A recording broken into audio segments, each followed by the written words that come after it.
Do not let yesterday take too much of your time. You must live in the present. You must launch every wave. You must launch yourself on every wave, and you must find eternity in every moment.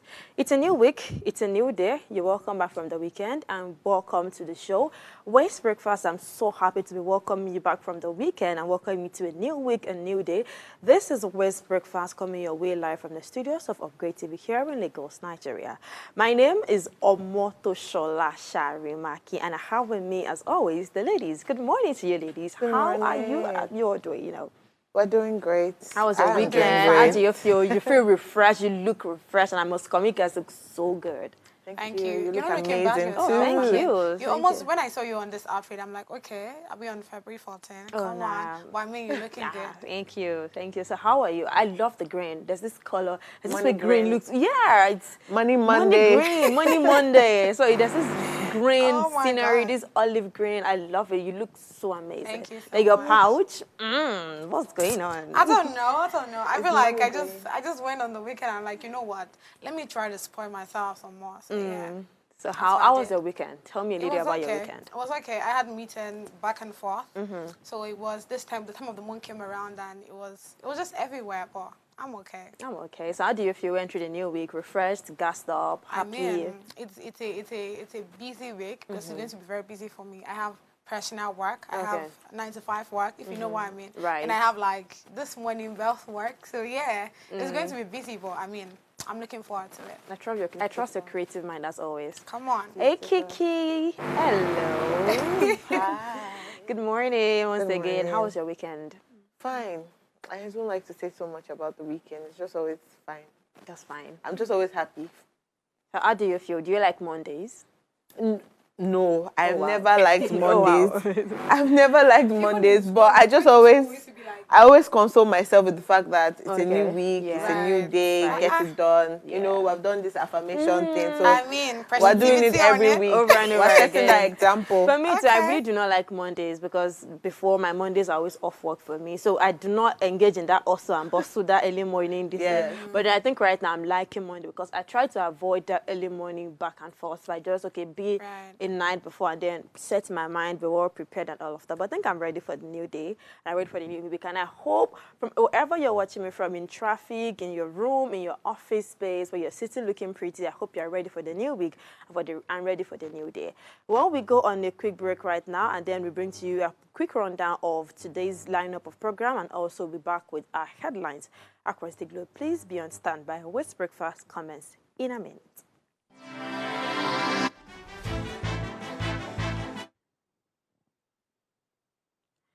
You're welcome back from that quick break. As today, Monday, is when we get to talk about leadership and policies, and today will be no short of that.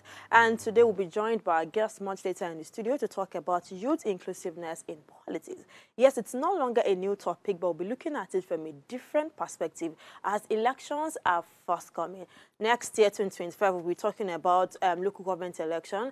Come 2027, we'll be talking about another presidential election, and this is what we'll be talking about today. But right now, we'll be going to our headlines across the globe, and we will be looking at the different pages of Nigerian newspapers and newspapers outside Nigeria. I'll be taking this from the Vanguard newspaper. This is as at the top right corner. This is as a financial crisis. Discos pay about 21.9 billion naira for 235 billion naira worth of grid electricity.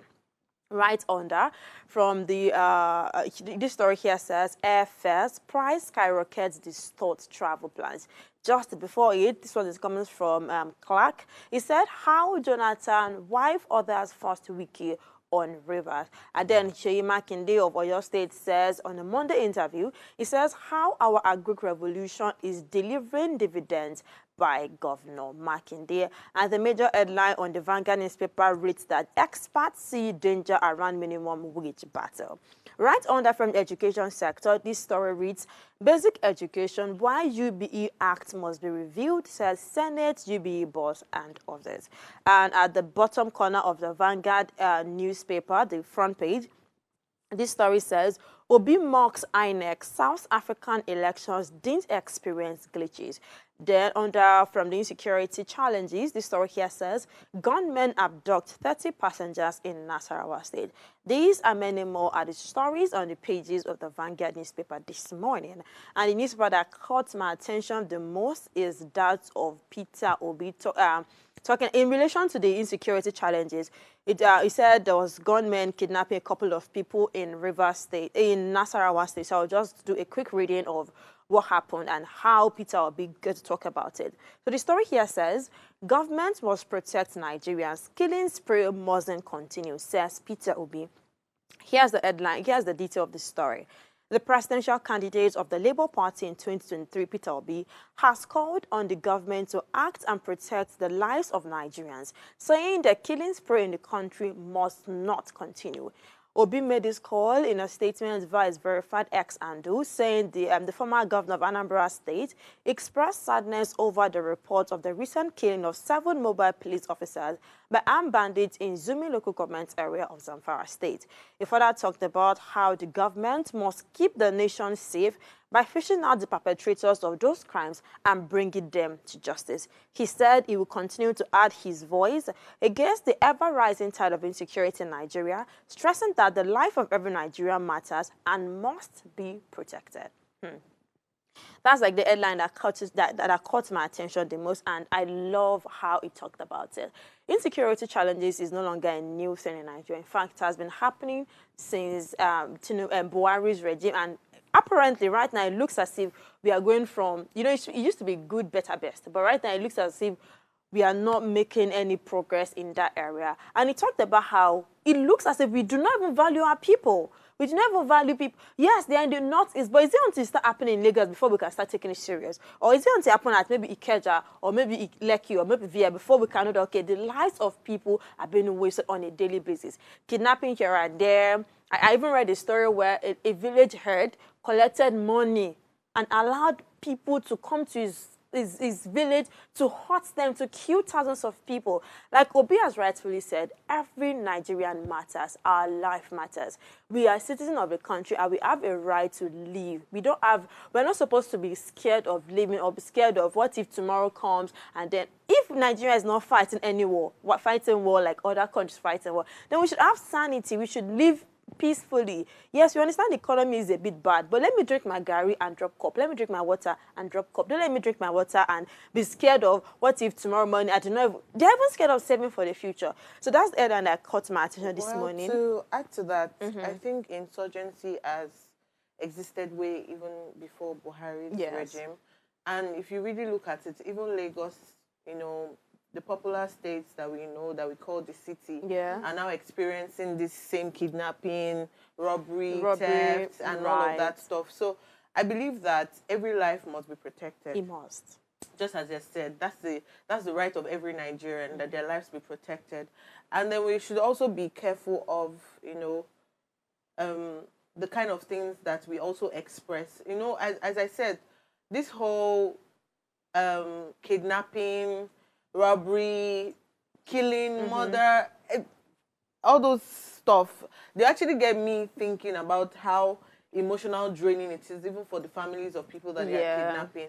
But I mean, we'll move on from there. Let me take us through the Guardian newspapers. Please do. The headline reads, rising cost of borrowing, an economy in throes of credit squeeze, shed 7.1 trillion in 3 months. And right in the middle of that, the story says, International Labour Organization conference may stall minimum wage talks as leaders jet out of country. And by the right, we have custom generates 1.09 billion naira in 90 days from vehicle regularization. And below that, we have exports naira depreciation push Nigeria's trade surplus to 6.5 trillion naira. And on the left, we have Lagos Attorney General asks courts to discontinue 1.35 billion EFCC's case.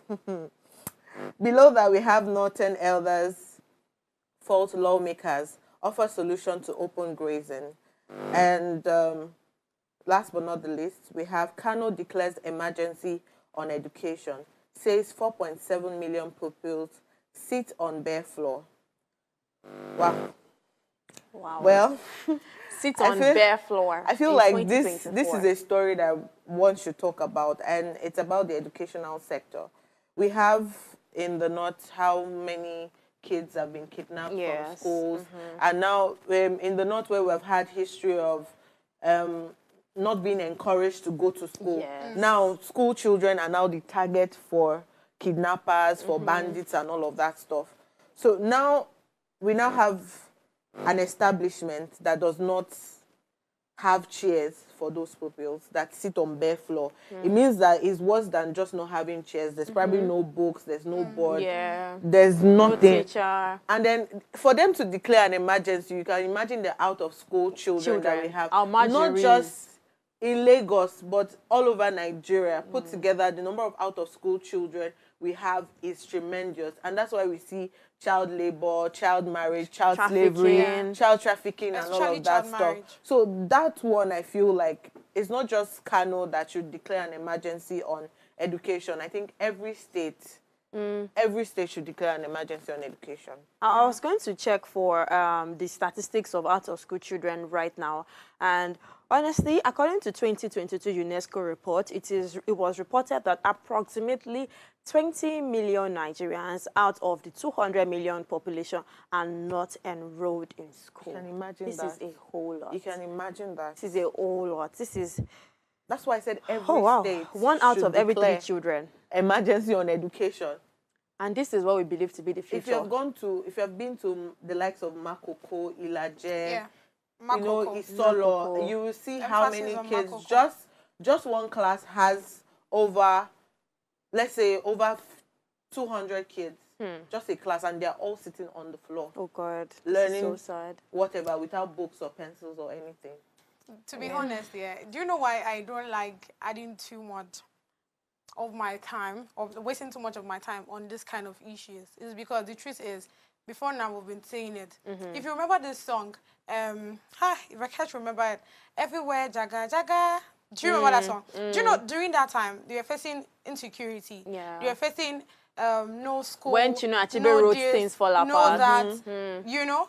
And till now, we're still having the same issue. But that will not stop us from talking about it. It's Nigeria not, is our own dear country. That is my problem. See, it is not about talking about it. If you remember, we had this discussion. Was it on Friday? It's not about. It's not just saying. It's by doing the work. You know, you said something around people. The governments are helping or making the officers, you know, the security personnel go outside to learn. I don't have an issue with that. But let's see that work, whatever they have learned there. How about they come and utilize it here? Not go there, then they learn whatever they want to learn and decide to stay there. Please take us on the foreign scene. Okay, so I'll be going through the New York Times newspaper. So left side of the newspaper read, Trump's ideas to drop prices may lift them. Beneath that, we have Simpson found no judgment on Vegas link. Middle of the newspaper, in West Africa, terror spread exposes limits to United States strategy. Next to that, a country clerk's lonely stand versus die-hard election denies. Right side of the newspaper, Israeli military frees 4 hostages in Gaza mission. Over 100 still captive. Officials say scores of Palestinians killed in intense operation. Beneath that is the last headline, which reads, Ukraine's soldiers and people get their energy from a can. And that's all the newspapers, that's all the headline from the New York Times newspaper. So the headline that piqued my interest is the headline by the left side of the newspaper that reads, Trump's ideas to drop prices may lift them. So former President Donald Trump routinely blames President Biden for higher prices at the grocery store and everywhere else. Americans shop and promises to fix it. Emphasis on fix it. I'm coming back to that. Now, Mr. Trump plans a major domestic deportation initiative, likely increasing labor costs. He intends to impose tariff on nearly all imported goods, rising their prices along with those of domestic competitors. Additionally, it seeks to make permanent the 2017 deferred finance tax cut and introduce a new significant tax cut for individuals and businesses, which would further stimulate an already fully employed economy. Now, look at what this is. Let me read someone's reaction to all of this is planned. He just has 3 plans, which I've already mentioned. Now, Michael Strand said, I think we can say with a lot of confidence that President Trump's trade policies and immigration policies would result price spikes. Now, let me come back to when I said quickly, emphasis please. on facet. You cannot be okay. Let's put it like this. There's a current president of U.S. right? So why are you coming out to come and give promises and say, oh, don't worry, what's going on now? You can see the price of this to is run again. right now. The price of this is this expensive? The price of this is expensive. Why are you coming out to say it? During the time you were on seat, what did you do? What did you do to impact the America, right? If he has done so well, I'm not sure they would have taken him out and put him Biden. So why are you coming forth to... There's one thing that's common with Nigeria and then US. the world at large is that everybody blames the previous person. Oh, please. Do you understand? I think that's blames the current person. The current person. There's always something up with that. And then I also think that the whole idea of fixing things is one common thing that everybody says they can do. Yeah. I will fix it. I will fix it. I will fix it. That's even without being in the capacity of a president, Yes, how have you started fixing those things? I saw a story where there's a plan to open a free grocery store in Canada. That's different from the United States. Yes. So Yeah. that's somebody showing Planning. that okay, this is an action feasible and we plan. can do So it. what is Trump actually doing? Yeah. That's why today we'll be talking about engagement in politics and we'll be linking it to politics. But right now, we have to take a quick break to return with our guest and the hot topic for the day. Please stay with us.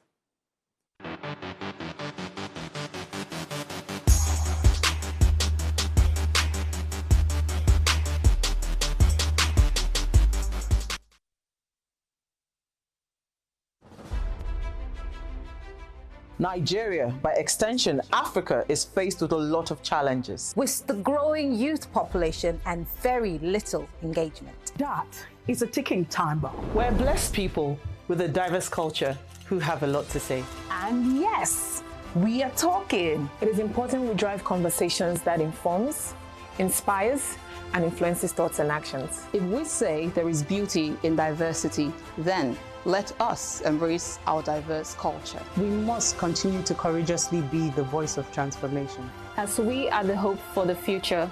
Yesterday's conversation shaped today. What are you saying to shape your tomorrow? We know you have a lot to say, and we are here to hear you.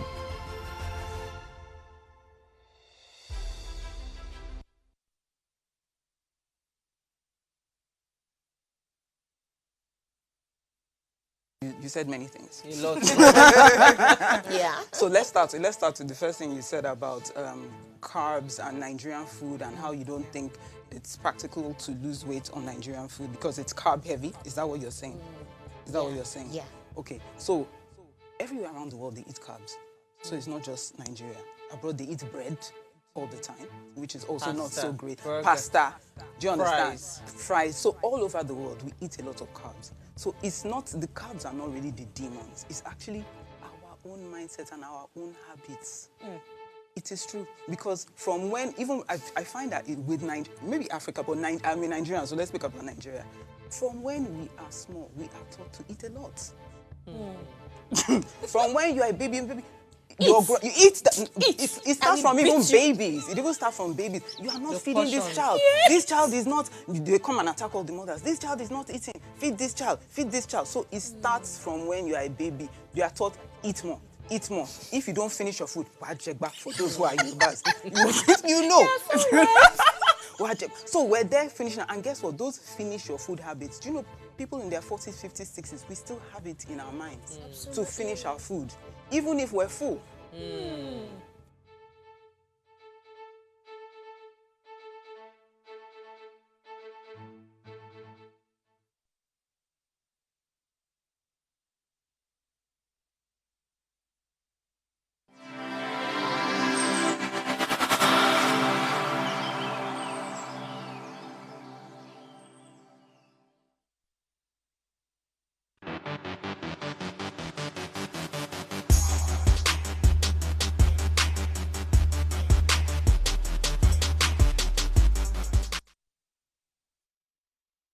Glad to have you back. Now let's go straight into the hot topic for today.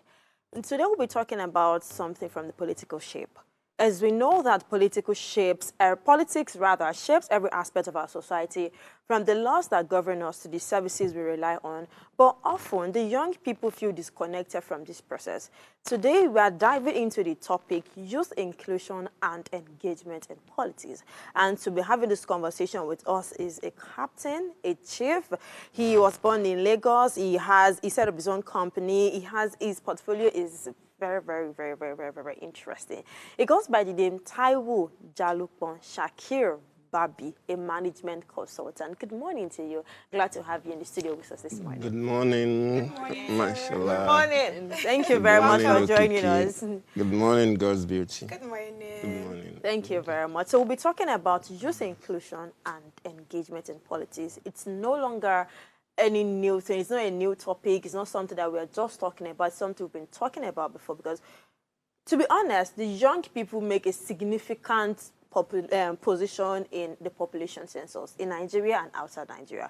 I'll just go straight into it. Now, what is important? Do you think it's important for the youth to be involved in politics? Good morning, viewers.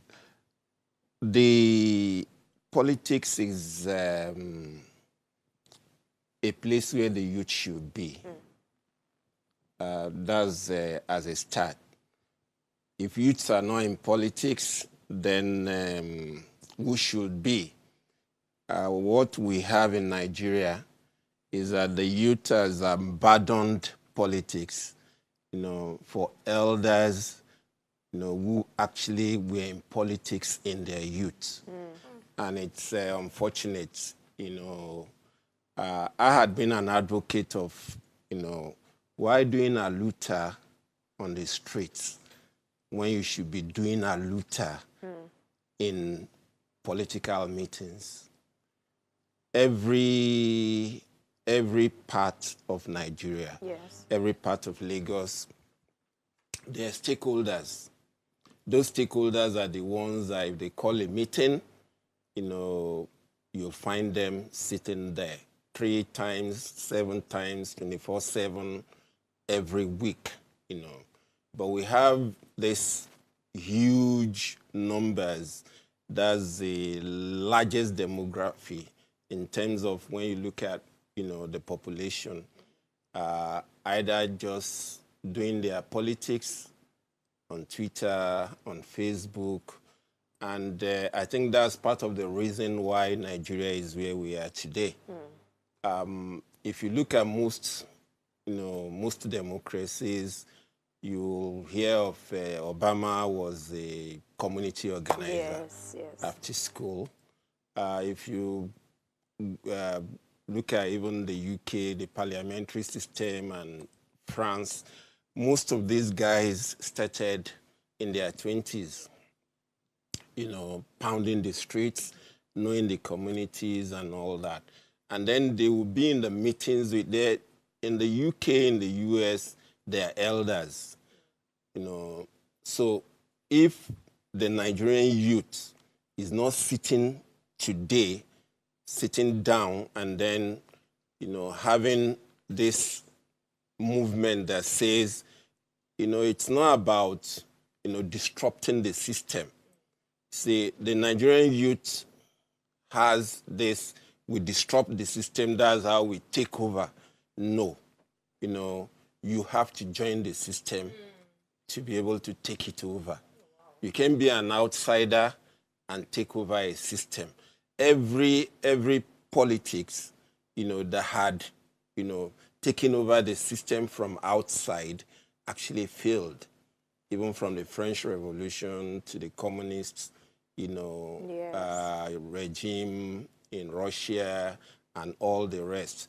The democracies that had stayed and where the youth, have had a say are the ones that had been stable, with people coming into them. It's always a shift. It's a shift, paradigm, youths coming in because the demographics are changing. There are people in there after 20, 30 years, they are gradually moved Moving, away, yeah. and then, you know, Another set is like coming another in. set comes in. But in Nigeria, It the doesn't youth work that had way. been, Set back. you know, sitting back and then waiting, you know, for anarchy, for Revolution. a revolution. And the first set of people that suffer in a revolution are the youths. But you know, it's a big problem. It's a big problem. You know. I see that. I see that. Sir, I would like to ask also, you know, you mentioned the youths waiting for, you know, when they are going to take over, Yes. when these are happening. We have certain youths that are actually taking the mantle to say, I want change. I want to be part of the system. I want to, you know, I want to impact lives, be it people in my age group, people above me, people below me, that's children, Yes. and even young adults. How do these people get encouraged? Because most political systems sort of squeeze youths or squeeze younger people out of position or try to threaten them, especially during elections, during campaigns, yes. when you even want to speak out. If you are the only person in the room, you sort of get shut out, or you are being reminded that I'm sort of older than you, so you shouldn't speak until you are given the chance to. So how do you address the youths that are doing these things like now to change the system, that have joined the system, in quotes? It's just simple to break, you know, glass ceilings, determination, resilience.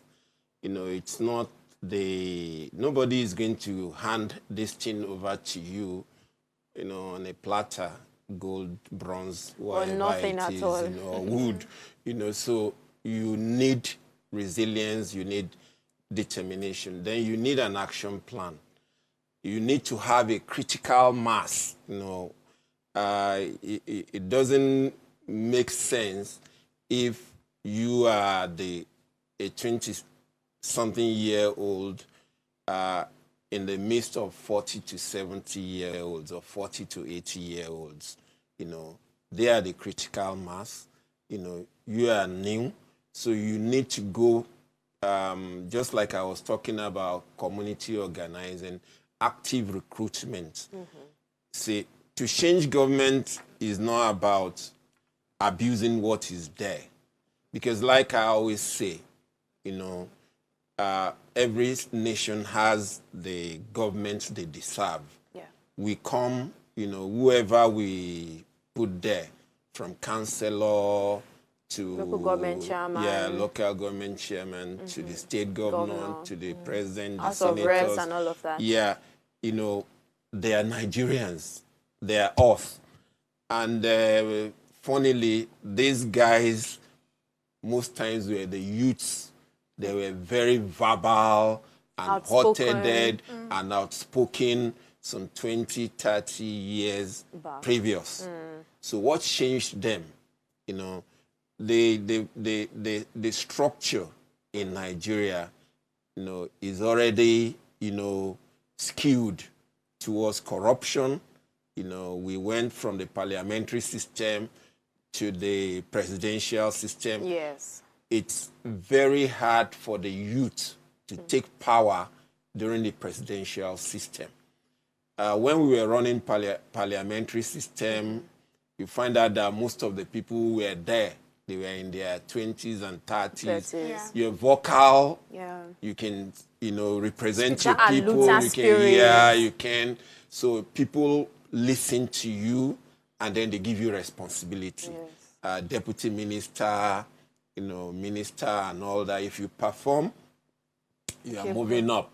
But we moved from, you know, for whatever reason, the military decided, you know, in the 70s that no, we are not running the parliamentary system.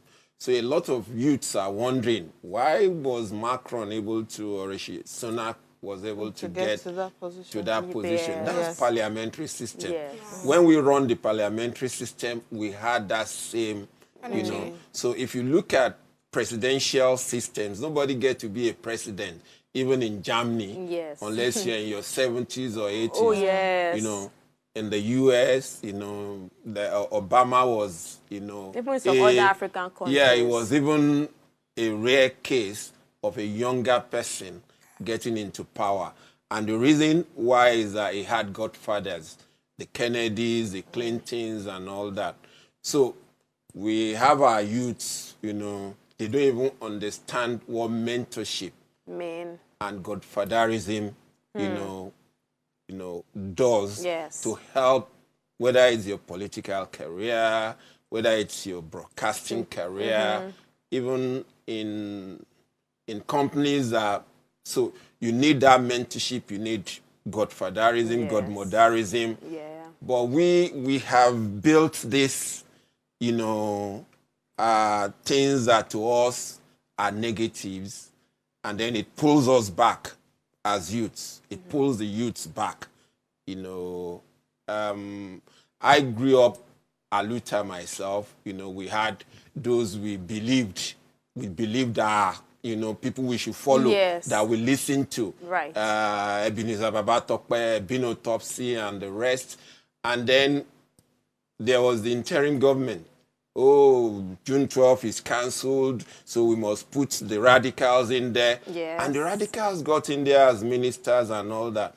And the first thing they started doing was selling the patrimony. Nigerian Airways was sold by the Minister for Transport. The shipping lines were sold. These were people that if they stand on the podium to talk, you will say these are the messiahs Nigeria needed. And so, you know, we need to get the youths to read more. And start talking. Go back. You know, if you go back, you will know how to go forward. You know, without making mistakes. My apologies. We have to go on a quick break right now. When we return, we're still going to talk about youth inclusion and engagement in politics. You can still be a part of this conversation via WhatsApp line or via our phone numbers. Please stay with us. We'll be back in a moment.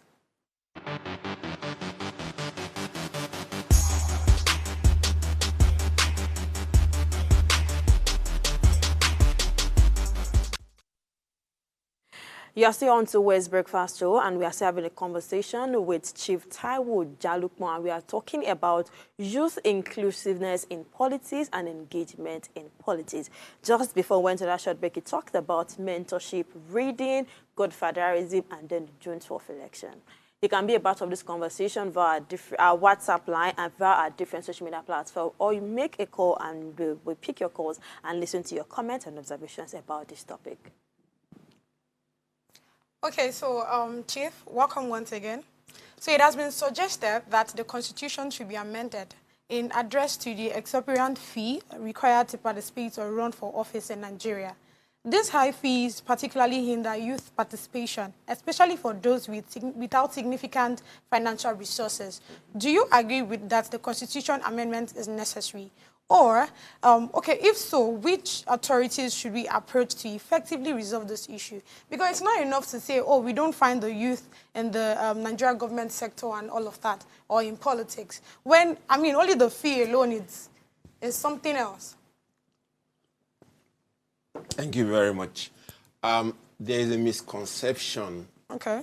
The Constitution does not fix how much a presidential candidate needs to bring to be a candidate. It's actually fixed by the party apparatus, the party executive. Now, it goes back to what I was saying about how do you change a system. You know, if you are not in that system, you cannot change it. You know, if we make noise, you know, the youth needs to be there, you know. I know a lot of the parties have had, you know, this inclusive, okay, women will not pay, or women will pay less. Youths will not pay this much, youth will pay less. It might just be, you know, on the surface, it might not be deep, because the first thing people who have, you know, something to say or to give a nation, the first thing they think of is, how do I join these people? Where do I get this? 100 million without naira being, for you know, form. without being corrupt. So let's leave it for them. So it's a dirty game. So it's a dirty game, you know. Or if I collect money and then, so how do I pay back? Pay back, yeah. You know. So, but it still goes back to who and who decides these things. You find out that that money is even money that the party executive, not the candidates, not the party itself, Yes. you know, are going to embezzle. Right. So it's also, you know, an avenue for these few people. And then once this party does it, the next party takes it up, the next party takes it up. But you'll find out that it's also the big parties, because they know, okay, your votes, you know, your election, you know, is assured. So you're going to make money. So give us the money, because once you get there, we might not be able to get to you again. Yes. You know, so It it's even a happens when you are complicated. campaigning, actually.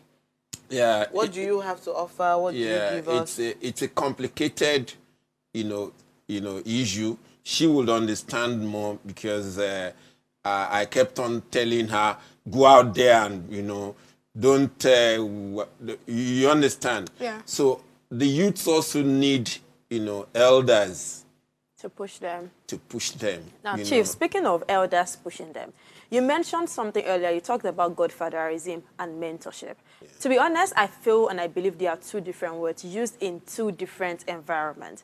Mentorship is you taking me as your mentor, as a mentee, and growing me to become a responsible citizen in the society. But in the political space, using the word godfatherism, we have a track record of people that has been godfathers. We have Osibajo, we have Tinubu, amongst so many other people. And to be honest, it oftentimes do not end well. And like you said, scratch my back, I scratch your back. So I want you to help us talk about godfatherism and mentorship, because we are trying to include the youth. So if you want a youth to be mentored or godfathered, not them knows the word mentored, godfathered by a senior politician, how does it usually end up? And then June 12th that you also mentioned, this Wednesday is June 12th.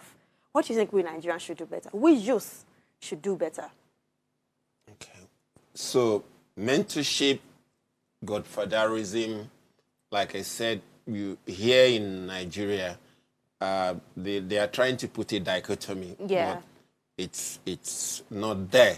If you go deeper into definition, if I'm the political boss in a local government, I assume that the party has given this particular person, maybe for work he has done in the party, mobilizing people, putting down the structure, and they say, we give you this slot. So the slot, for whatever reason, could be given to the family. As essay or something. It could be given to a young, bright politician, you know, coming in, you know, but it's a slot. There is no advice on how to do your work as a local government chairman if you come in. This is a slot given to somebody and says, find a suitable candidate.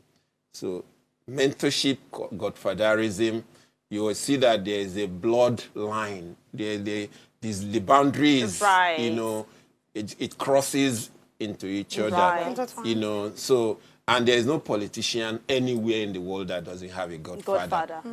Who is a mentor, you know, and who goes, you know, more than mentoring, because mentoring has limitations when it comes to politics. Yes. You know, so, but I don't see a boundary there. It's just into each other. Now, June 12th, I was a youth during June 12th. We're on the forefront of Aluta. We are not going to agree. Although I did mostly sponsoring, you know. So there are many ways you can actually be a Aluta. because of my position then and my job, you know, I couldn't be on the street, but I could print posters, I could give people money to go out there and it's funny because the youths, you know, who were on the streets for June 12th, you know, are the people today that the present-day youths think, you know, should not benefit from those struggles of those years. The other day you were talking about the national anthem. Yes. I was, you know, so happy we now have a national anthem, brought back because it resonates more because we were angry in '78, you know, when a military government said we are not going to sing what we were used to. Oh, wow. That was, like you know, now. passion. Just like we now. Yes. Passion. We had passion. We grew up with that anthem. Everybody can, you know, each of the words has a meaning. Yeah. And then a military government came, you know, was about on its way out and then changed our national anthem for no reason. No, it didn't pass through the parliament. This one went through the parliament in 2 days. This one went through. So today, you know, the youth, you know, because we still have elders. I still have people who call me Bobo, you know, and all that. Yes. So the youth still is in you. So sometimes when youth is saying, oh, this one should go and retire, this one's a... Don't forget that in a presidential system, getting power, you might do the work for 20, 30 years. You might do the work for 20, 30 years. When you get the power, there is nobody who is just starting the work today will tell you to go and sit aside. So the youth need to understand that. No pain, no Understanding, empathy. Which, you know, you understand, they need to understand that these people that were, so it's not something you can do, you know, by force, by abuse, by, you know, first you need to join them. There is a joke somebody was, you know, put out on the social media and says, we don't understand why people have to continue burning in hell, you know, and somebody answered, no, don't worry. Let's all go to that hell and do a coup, you know, and turn it to heaven. Right. Because if there is a critical mass of people in hell who decides that hell is not going to be hell anymore. So let's go there and make it heaven. And that analogy, you know, is apt for Nigeria, the Nigeria we are today. If we all think it's hell, you know, a critical mass of people, there is about 80 million voters registered, you know, on election day, 50 million are sitting in their houses. So behind the scene the other time, he was talking about local government election next year, and you want to talk about presidential election coming 2027. I think you have some talk about in that area. Okay, I was saying that a lot of us youths don't know that there's an election next year. Yes. And then we don't even know how many people are campaigning. We don't know who our future or current local government chairmen are, councillors are. But these people are like the determinant of, you know, our fate in our constituencies. Yes. And then we have been talking about the local government autonomy for some weeks now. How do we ensure that, you know, youths participate in elections that seem, you know, that seem trivial? Because you see that in the presidential election, everybody seems to come out. Everybody's agitated. They want to vote. Last year's election. Yes, but you see the following election, which is the House of Assembly elections, you see lesser people. Yes. And then it's even worse during the local government elections that you see it takes about 600 votes, 700 votes to get a councillor in. Yes. You can see how small that number is, but how many people actually come out to vote. So how do we ensure that youths get involved? How do we ensure that youths know that elections are coming. You said read, you said, read wide, no more. Join them. Join them. But how do we know that, how do we ensure that they participate? And they also have a tendency to be able to run and win. A lot of times you just run, and do not win. And then people get tired, they get frustrated, they get bullied. As we prepare to wrap up, let's talk about that. Okay, so I'll use Mizuki Kyola as an example. She ran under Youth Party, and there was massive support. Oh, wow. Then she ran under Shores Party, state assembly, local governments. Now, if you look at the constitution and then the guidelines, INEC and all that, that area has been left for the youths, But part of the problem, the youths who have done that, even with the resources they has had, is the youths themselves. The major enemy of the youth trying to get into power, has been the youths themselves. She will understand what I'm saying, because you find out that people have been giving money to be polling agents. Youths. Admits the youth? Yes, youths giving money to be polling agents, and they will collect money from the other party, the other candidates. Oh, wow. So those are youths, you understand? You find youths, they were only concerned about the money they are collecting as stipends for being out there. So there is, Nigeria, even at the youth level, I'm sorry to say, is more corrupted than even the elders. I think that would be... Yeah, we've done all that, and we've seen, the truth. So the youth themselves need to have a rethink. The change begins with reflection. It's not about pushing blames to others. Yes. Oh, it's the elders. Oh, it's the government. It's the you. What have you been able to do to be part of the system? Chief, permit me to take that as your parting shot on the show, because we really have to go on the show break right now. Thank you very much for analyzing this topic with us. To be honest, I'm very sure one or two youth out there learned one thing or the other, and we as a person, I'm sure we've learned one or two things. Thank you very much for coming. Thank you very much for educating us and taking us down the Nigerian 1978 time. It was really awesome having to talk about it. We go on a quick break right now to return with the book review segment. Please be on standby.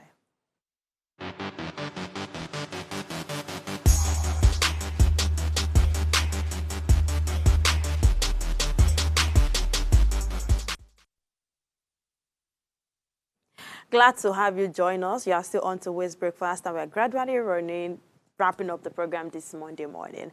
Now it's time to talk about a book review. This is a segment where we get to review a book every time, a chapter of a book, a page of a book, to educate you, to motivate you, and to also tell you that reading culture is something that should not be swept under the carpet. For a week now, we'll be analyzing the book Breaking Point by David Hundeyin, and we are still going to talk about it briefly before we move to a very different book later this week. Now, the book talked about David Hundeyin's story from start to finish. Like I said last week, it was a 20 chapters book, and you expect a whole lot of details in the book. God's beauty, take us away on that. Okay, so I mean, if you've been following us, you know that there's the book is an interesting one. Yeah. The book just put us on. So we're still on the NSAS, right? He mentioned a few things about what happened, how it happened, and this would just quickly take me to... I was listening to him yesterday on Twitter. I don't know if... on X. So I don't know if you followed him. So there's this thing he has been talking of. Now he's on energy whole thing, and I can't wait to have him. I think we'll be having him on Wednesday, on Wednesday, right? Yes. Because to be honest, he's an interesting person, and he's somebody that you need to listen to. So I want to ask, quick one. I don't know if do you know David Hundeyin, Chef? I know David. Quick one. So what do you think about him? Well, if you listen to him also, I've listened to him over time. The there is a enthusiasm, you know, to be in there and make a change in journalism. He has had people who had been, you know, ahead of him, you know, the 80s and 90s, you know, Nigeria was a hotbed of investigative journalism, the Daily Oloje days and all the rest, even Giwa. Giwa, yes. That was you know, Daily Giwa. murdered. Yeah, you know. letter bomb. So, but what, you know, he needs to do, from my own personal opinion, is investigative journalism tends to be the antagonistic type. I will explain what I mean. I will explain what I mean. It's not everything about government or Nigeria that is bad. It is not. Investigative journalism could also be about the good part. The good part. The good part. What's happening somewhere that, you know, people are not seeing. Sorry, Chief, that's inspirational. don't you think we have more good than bad, or more bad than good? Exactly. See, the reason why there is more bad than good is because of the algorithm that we are using for our social media here. I remember you spoke about that. Yeah, there's no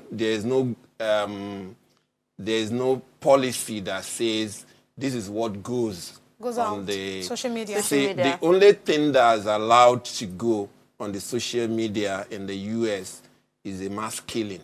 A mass killing means at least 4 people died. There are hundreds of single person murder killing every day, but it doesn't get to the news. So that's the algorithm, even in newspapers, even in broadcasts, you know. Even in films. Even so. Yeah, films. Yes. So in China, the algorithm is technology, education, innovation.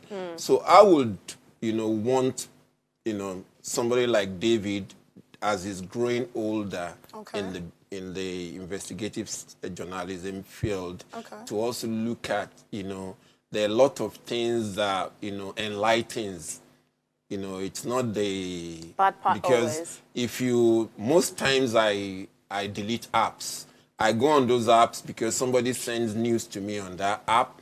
I don't want to name them, but you download, you know, and then you find out that, you know, you wake up in the morning and you have dozens of bad news and nothing else. So I go back and delete the app, you know. So I don't need this. That is from an elder perspective. You know, from an elder to David. This is where we officially wrap up the show for this morning. Till we come your way again tomorrow. Thank you very much, Chief, once again for being a part of our breakfast this morning. Thank you very much, Kiki. Thank you very much, God to Beauty. Let's do it again tomorrow morning. Yes, and you, our viewers and behind-the-scene persons, we say thank you very much for making it a beautiful production this morning. To see you again tomorrow morning. See you tomorrow. Bye for now.